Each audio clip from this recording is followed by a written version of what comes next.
In the rematch we've all been waiting for, Dmitry Bivol edged out Artur Beterbiev by majority decision to claim undisputed light heavyweight gold. His team was less than thrilled with the scorecards, but Bivol was happy to have avenged his only loss. Of course, it's very sweet, you know. I took my belt back, and it's revenge also for me. And it was sitting something inside of me. I wanted to win, and I won. Why isn't there any sanctioning body supervision that can look into how Jean-Robert Lane saw this card 114-114? I'm not going to talk about the other judges right now. I'm not going to talk about the previous fight, but Jean-Robert Lane should be reviewed. Their first fight saw Beterbiev become the undisputed champ after taking a contentious majority decision, despite Bivol landing more punches across 12 closely contested rounds. That result has had the boxing world talking ever since, especially Bivol's promoter, Eddie Hearn. Yeah, I mean, I thought it was a fantastic fight, first time around. One of the best fights I've seen up close. For me, for 9 rounds, Dmitry Bivol completely dominated the fight. And yes, Beterbiev did come on strong and win 10, 11, 12. I stand by it. Dmitry Bivol won the fight, but it was a fantastic fight between 2 great fighters. But it's done now, it's over. And the great thing for fans and for the fighters are we get the opportunity to run it back. You know, all athletes, we want to win always. We so we're like gamblers, and of course I wasn't winner last time. Now I want, and it's burning inside of me, and I wanna go. I wanna change something because I can see where I was wrong, in which points, and I wanna change it. As an athlete, I want it so much. I couldn't believe how well Bivol took the defeat. You know, it's up to the judges, not up to me. No sulking, no moaning.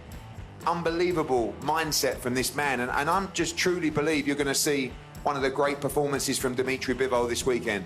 I'm very confident that he becomes the undisputed champion. I believe he should have been last time, but now that's done, that's over. And I expect another fight for the ages between 2 great champions. But for me, I truly believe Dmitry Bivol will be undisputed champion this weekend. I want to defend my belts. Very simple. Yeah. Are you happy with the first fight? Yes, because I win this fight.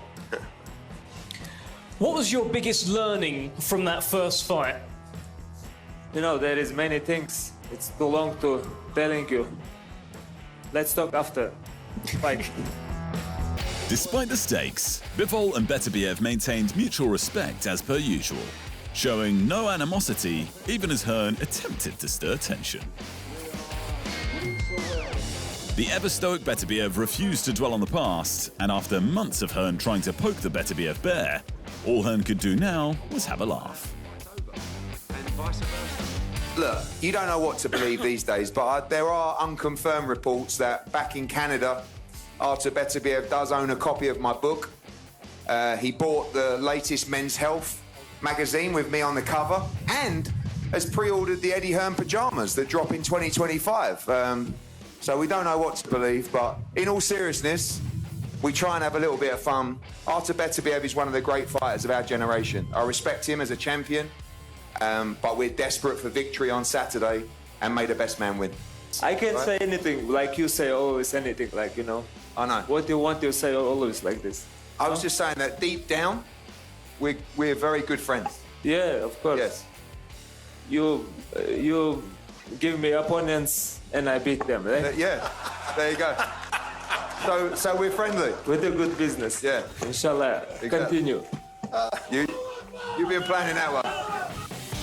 With their first bout being so close, most predicted that the rematch would come down to who could make the right adjustments, both in terms of their tactics and their mindset.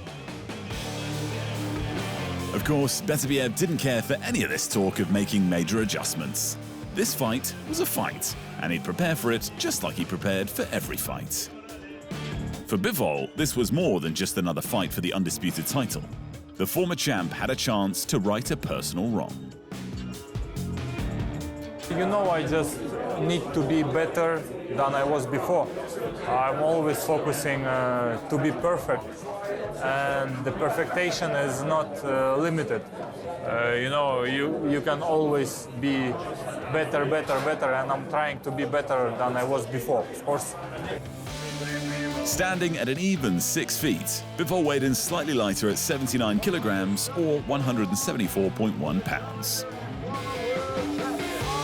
Despite being a fraction shorter, Beterbiev hit the mark at 175 pounds.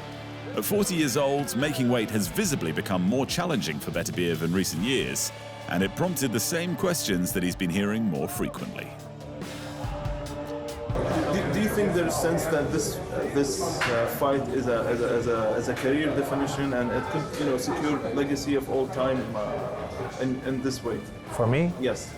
No, I want to continue. You're the.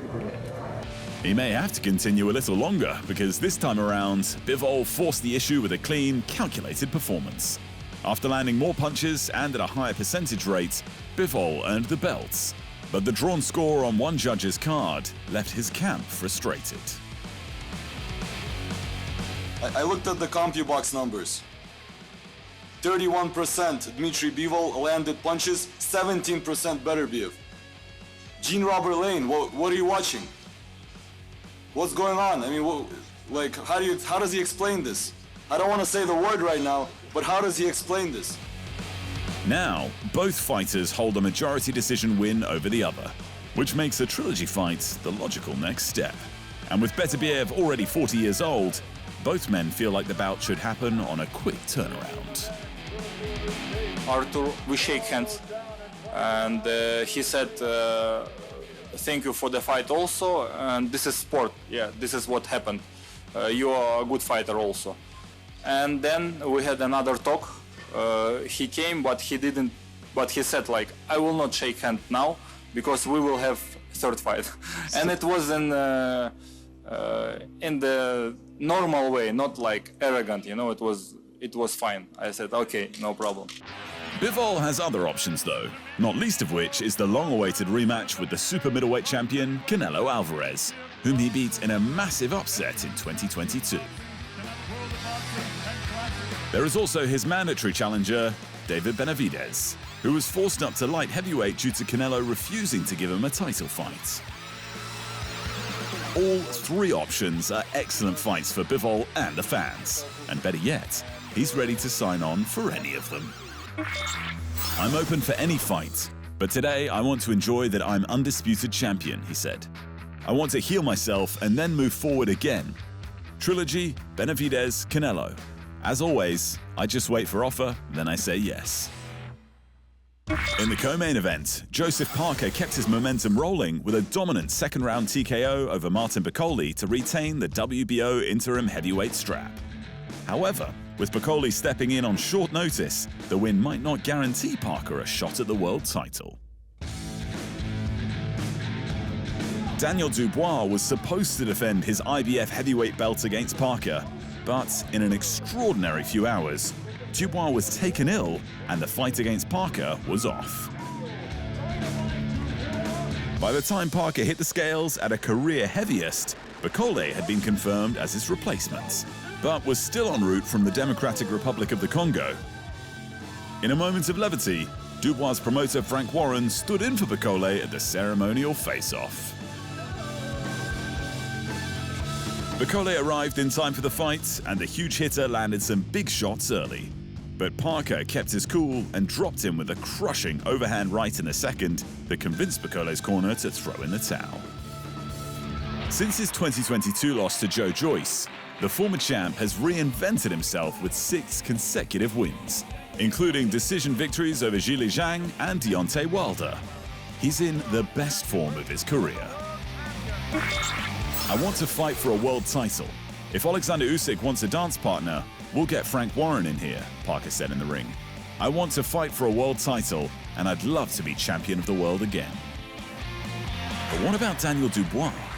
Despite being forced out of the title fight, the big British bruiser is still the IBF heavyweight champion. As that title was Usyk's until the IBF forced him to vacate, they have very little influence over who the lineal champ will face next. Dubois is still the bigger name, and he has a full title. Therefore, he would be a more lucrative and prestigious bout because it would be for the Undisputed World Championship. Of the two, though, Parker has proven himself to be the most deserving challenger, so he should get his shot before the year is out. Also on the card, WBC lightweight champion Shakur Stevenson finally delivered a highlight reel stoppage by finishing Josh Padley in 9 rounds. A shame it was against the late replacement's late replacement, so the win won't have done much for his dwindling status as a draw card. And the night's action also saw WBC middleweight champ Carlos Adames retain his title, and he halted Hamza Shiraz's 15-fight knockout streak, just not with a win. The pair fought to a split decision draw, which should set up an inevitable rematch. Thanks for watching, and remember, if you want more fight sports in your life, just hit the subscribe button.